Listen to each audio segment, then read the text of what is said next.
Hey guys, what's up and welcome to a new League of Legends video. First off, I want to wish all of you happy holidays. But on to the topic of the video. For this video, I'm going to be talking about a samurai, one that we have not really seen for quite some time, but suddenly has become a bit more popular. He recently did get buffed, so this is why I want to make a video about him, pretty much just talking about if whether or not he's now good. Is Yasuo now strong again? The first thing I want to talk to you guys about is exactly what they buffed. The first one is quite simple, they just increased his move speed by 5. But the next changes will really buff Yasuo. So the Q now has a 4-second static cooldown at all ranks rather than starting at 5 and then becoming 4 at rank 5. Now I feel like most people will look at it and just think, oh, that's a pretty cool buff to the Q, more reason as to why I should max it. But I look at it at a completely different way. Since his Q got buffed in such a specific way, I feel like now maxing his E is just so much better. I mean, think about it. Compare the bonuses that you get per level when you max your Q compared to when you max your E. I feel like most people think that since Yasuo's Q is technically his main ability, you have to max it first. But especially with the recent changes, I just have to disagree. So the best way, of course, is just to compare the two abilities to see exactly what bonuses do you get from maxing that ability first.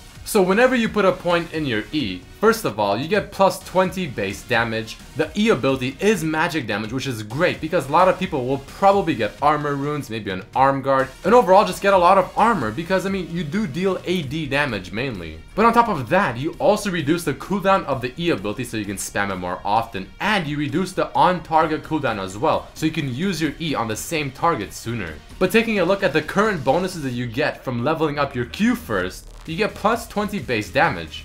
And that's it. It no longer reduces the cooldown, which is really the only reason you would want to max it before, just so you can spam it more often. In my opinion, I think Yasuo's are defined by just how well they can use their E ability, just how good they can dash around the laning phase, how mobile and agile they can be. And maxing your E now just not only makes you so much more agile and mobile, but it also kind of does more damage overall, especially if they start building armor. Now, I'm not saying you have to max E to rank 5 first, it's kind of optional. But I highly recommend to get it to at least level 3 before you start putting any extra points in your Q or even your W. So you can get it to maybe level 3, 4, or even 5 and then start putting 2 points into your Q or start maybe putting a point or 2 into your W, etc. I usually like to get it to rank 4 or 5 and then I start putting points in my Q, but that's just me personally. So that right there was one of the main things that I really wanted to discuss about Yasuo. And I really do think that he is coming back. He's a lot stronger than he was prior to this patch, but do I think he's overpowered? Not in the slightest. In fact, I truly think that he can use another small buff just to kind of put him to where he was. He's a very squishy champion and he's easily countered like any other assassin by CC, except he's actually not as mobile as many other assassins. Think about it, Zed can be swapping between shadows covering so much distance in a blink of an eye. Akali has a dash that's twice the range of Yasuo's E and she has 3 charges of it.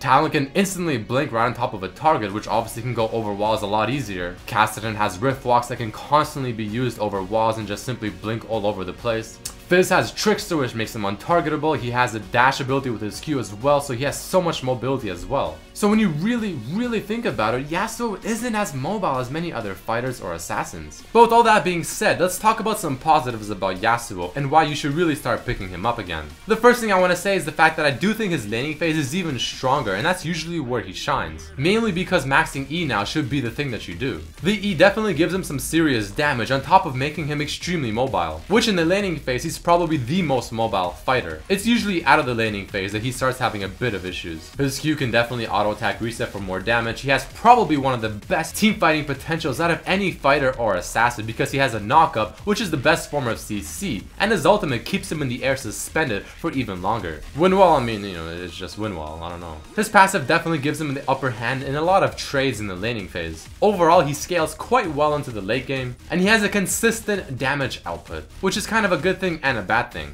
But of course, there are negatives, so let's go into that next. The first one, now this one is probably the most annoying one, and I don't know if it's just me or if people just like killing me or they just like camping my lane or what exactly it is, but every single time I play Yasuo, I am just getting camped over and over and over again. And I really do think it's because Yasuo is just not the best at escaping ganks because his E is mainly used as an offensive ability. If they come in behind your minions, I mean, you can use your E on that person once, but that's about it. His Q can be awkward at times to land on the target. He doesn't have burst damage. he has more consistent damage, which is kind of a bad thing, but also a good thing, depends how you look at it. His ultimate's damage isn't the very highest, he does have a high skill cap and I don't care what you say. And last but definitely not least, he's quite easily countered by a lot of laners, for example maybe a Talon, maybe a Mordekaiser, etc. Now let's talk about one of the most important things. What items do you get on Yasuo? Well, I like to start with Adorance and an HP pot because the HP that he gets from it is really nice on top of the extra lifesteal. You have two paths that you can get in terms of items. The first one is Static Shiv and then getting IE right after. It's a bit more aggressive, but it's a lot more damage. The second option is to get your Static Shiv and then get a Blade of the Rune King followed by an IE. Now if you get the IE second, I recommend getting the Berserker Boots, but if you get the Blade of the Rune King second, I recommend getting Merc Boots, or maybe Boots of Swiftness. Bloodthirster is a super strong item on him because he synergizes very well with lifesteal. And overall, I do think the rest of the items are quite core. My runes for Yasuo are 1 crit chance red, the rest of them are flat AD. I get flat HP yellows, MR per level blues, 2 lifesteal quints, and at the moment I'm running 1 attack speed quint as well. The great thing about Yasuo is that you have so many different options for rune page, so you can easily change this around. For instance, you can run 5% crit from the red runes, so you have 10% because static and IE plus those runes will give you 100% crit.